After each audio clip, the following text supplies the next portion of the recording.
pour faire la connaissance de soi, je vous ai dit, il faut absorber les principes éthiques et divins justes et puis l'assimiler. Mais comment est-ce qu'il faut l'absorber intellectuellement? Je dis oui, mais il y a d'autres choses. C'est-à-dire que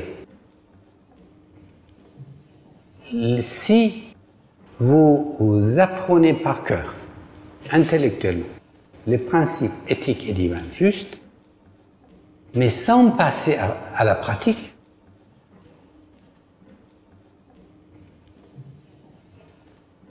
vous n'arriverez jamais à vous connaître. Vous n'avancez pas. Il faudra absorber les principes. Et pour absorber, assimiler les principes, il faut les mettre en pratique soi-même. Et deuxièmement, il faudrait qu'on connaisse in vivo, pas in vitro, de l'extérieur en dehors. In vivo, les puissances qui règnent dans son organisme psycho-spirituel et dans la psyché aussi. Alors, quand vous connaissez in vivo, ça veut dire que les vérités qui vous forment,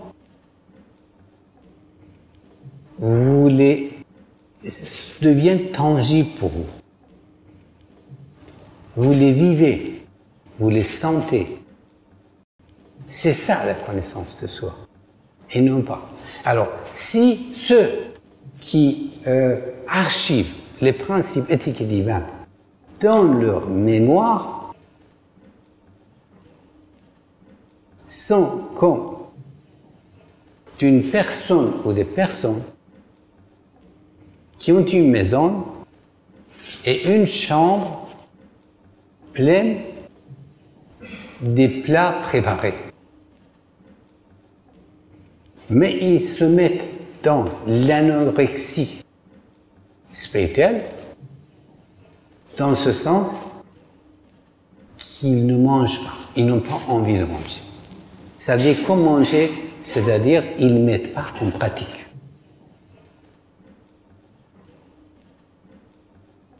Qu'est-ce qui se passe? Ils archivent dans la chambre de leur mémoire les plats préparés, c'est-à-dire le principe éthique et divin juste, mais ils ne les mangent pas. Alors, un anorexique qui ne mange pas, qu'est-ce qu'il devient? Il devient cachectique.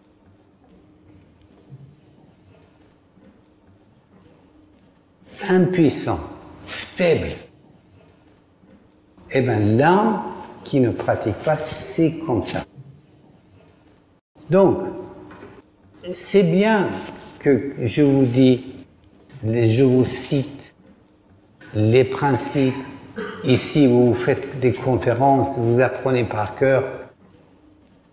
Ça, c'est formidable. Mais si vous ne mettez pas en pratique,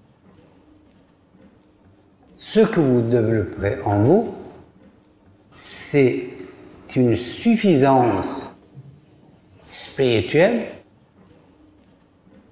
Vous savez tous que le sens de suffisance, c'est négatif. Alors, suffisance spirituelle que j'ai nommée, j'ai appelé le supérioritisme spirituel. Vous croyez savoir, mais vous ne savez rien. Donc, luttons contre le supérioritisme spirituel. Évitons d'archiver les principes dans la mémoire. Essayons de les mettre en pratique.